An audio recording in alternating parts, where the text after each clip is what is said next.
Julia Barreto pinasaringan ang ama na si Dennis Padilla sa kanyang post. Kumalat sa social media ang sunod-sunod na Instagram stories ng aktres na si Julia Barreto noong Huwebes ng gabi, ika-10 ng Abril. Kung saan ibinahagi niya ang ilang makahulugang pahayag na tila may tinutukoy, ngunit hindi diretsahang pinangalanan.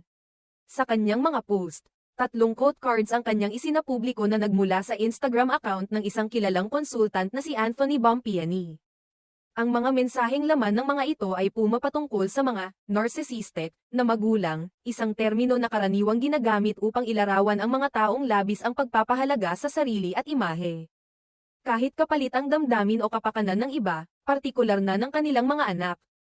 Isa sa mga quote na ibinahagi ni Julia ay nagsasaad ng, "A narcissist doesn't care about being a good parent, they just care about looking like one." Sa simpleng salita, ipinapahiwatig ng mensahe na may mga magulang na mas interesado